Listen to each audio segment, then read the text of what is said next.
Welcome to the Catholic Life Coach Podcast. My name is Carla Fitz. I am a certified life coach, wife, and mom of two beautiful little girls. My hope for this podcast is to offer support and empower other Catholic women to live their most authentic life, to share life coaching tools from a Catholic perspective in order to help you live a more fulfilling life filled with peace, joy, and abundance. Let's get started. Hello and welcome to this episode of the Catholic Life Coach Podcast. Happy Friday, you guys. I hope you guys are having an amazing, blessed day. I just made it back from California a couple of days ago, and I have been enjoying my girlies and just some downtime. And today is my first day that I'm coming back to work, and it's been beautiful. The retreat was so powerful, such an amazing time being around amazing women and just being supported in a different way. I'm so used to being supported online through Zoom and supporting my clients as well through Zoom. But being in person, there's just something about it that is so powerful and so life-changing. So I had an amazing time. And learned lots of things. And it was a lot about going inwards and checking in with myself and what God was sharing with me and how I'm being called to show up and what I'm being called to do in my life, with my business, with my girls. And it was very impactful. And I'm so thankful and blessed that I got to go, especially because on Thursday when I left, my flight actually got postponed. And it turned out that it was much better, of course, because God was watching and he had a better plan for me. But when I made it there that Friday, that's when all the snow came in. And if I would have waited one more day, I would not have made it. So I am so thankful to have been able to go and be able to be back home safely. But this week, I started thinking about anticipation versus impatience.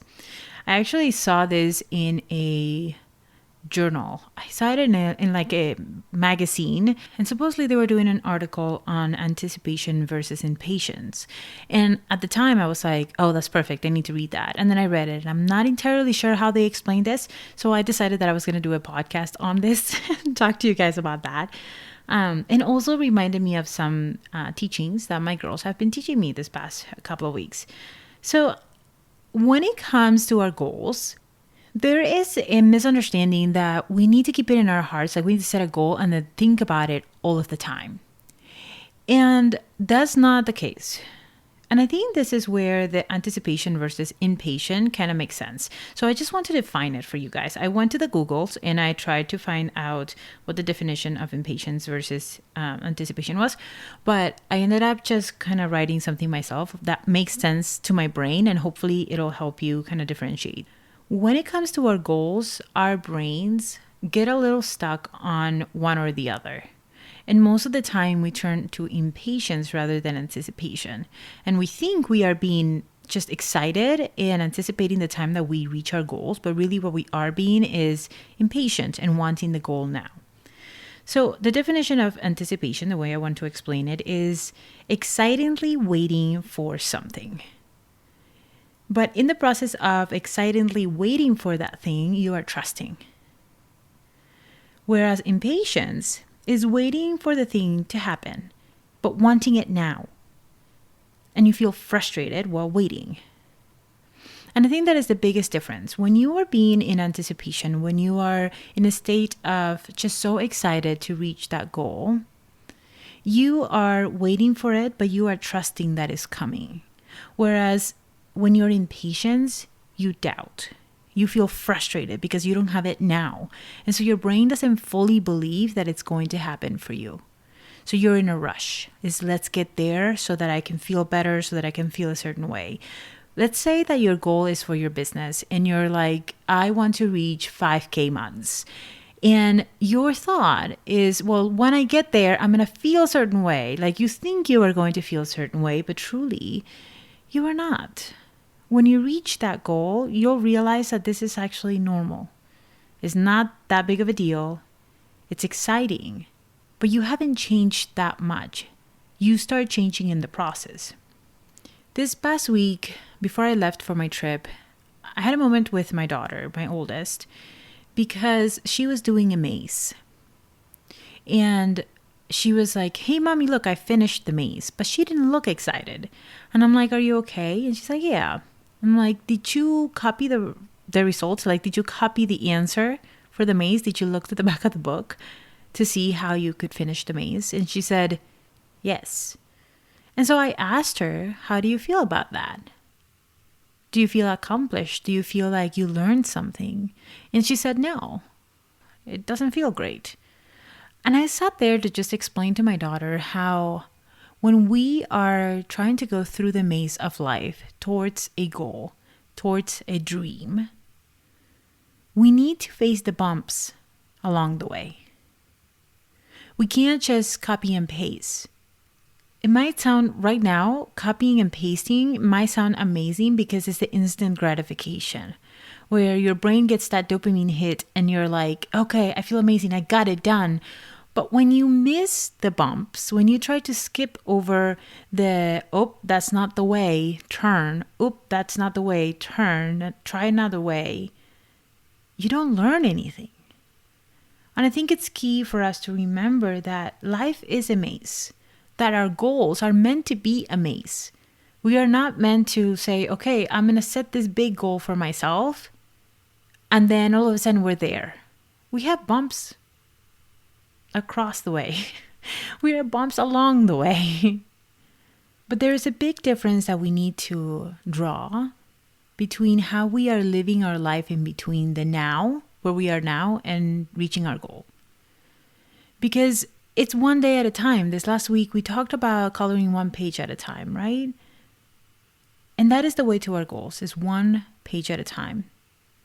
We also need to allow ourselves to run the race in a way that we allow ourselves to learn, to grow, to fail, to win, all of it. So I want to encourage you to ask yourself, how am I living my life now while I wait for my goal? Am I present in my life now? Am I enjoying my life now as I am reaching my goal? Because the thing is, when you set a goal, it all starts with a thought. It all starts with a belief. It all starts with a decision, right? I think back when I was 16 and I decided to move, and my thought was, I'm going to live in the US. I didn't know how I was going to make it happen. And to be fully honest, I didn't make it happen. I just took the next right step, but God made it possible along the way. But I trusted. I think when we get older, we start getting more serious.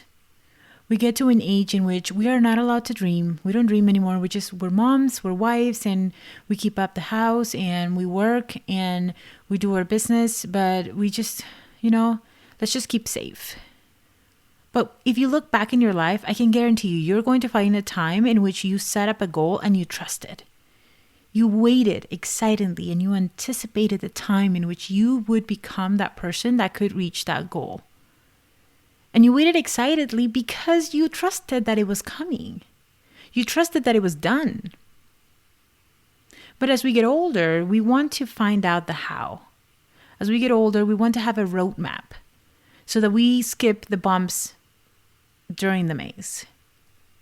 But that defeats the purpose. So as you are looking at your life right now, are you feeling excited and at peace and confident that it's coming? Or are you feeling impatient, frustrated, almost annoyed that you don't have it yet? Depending on what emotions are driving your actions, you are going to get a completely different result.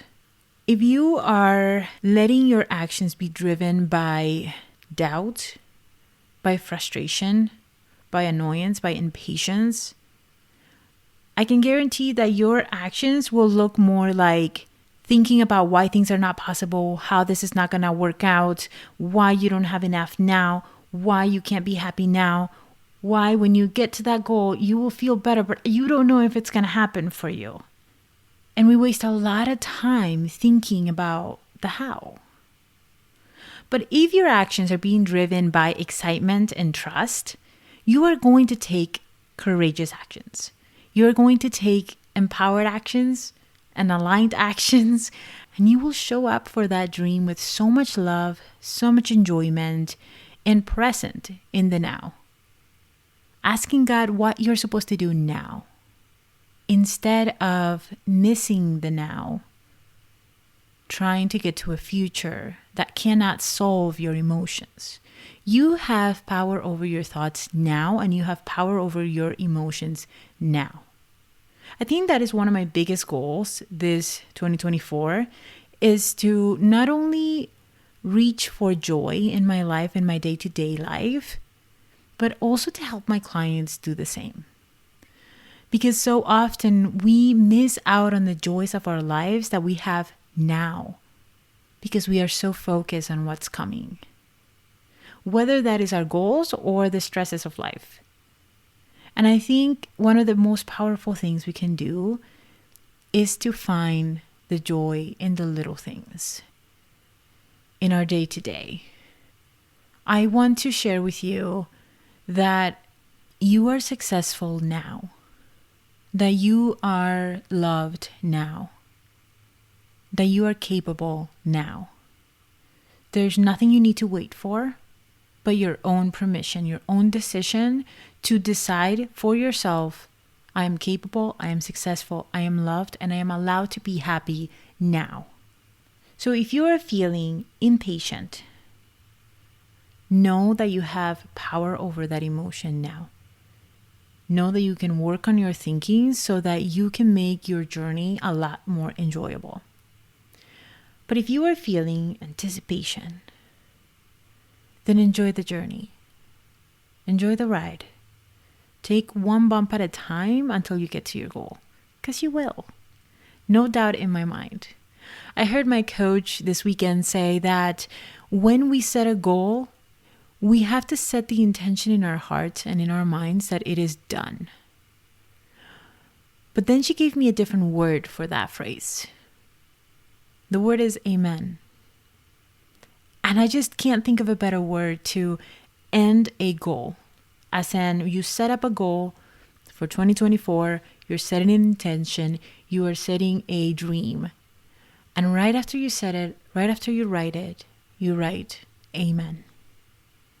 Because when God puts something in your heart, it is meant to be fulfilled. It is meant to be manifested. And I am so excited for you. I'm here for you. Know that. For right now, enjoy the ride. Start feeling more trust, joy in your life, and let go of the hurry, of the impatience, let go of the frustrations of not having it yet. And instead, tell yourself, amen. It's done. Have an amazing week. Until next time, God bless. Hey, before you go, if you are looking to dive deeper into life coaching from a Catholic perspective, I am looking for 5 women who would like to have a one-on-one coach helping them overcome their struggles, their thoughts, creating a more calm, more joyful life. This is an opportunity for you to create beauty in your day-to-day life while achieving your goals. I will be there walking with you one-on-one, creating a plan that supports your goal, your life, your emotion, your family, and your faith. So if you're interested in finding out more and how I can help you, all you need to do is click the link in the description and reserve a time to chat with me. I will see you in the next one. God bless.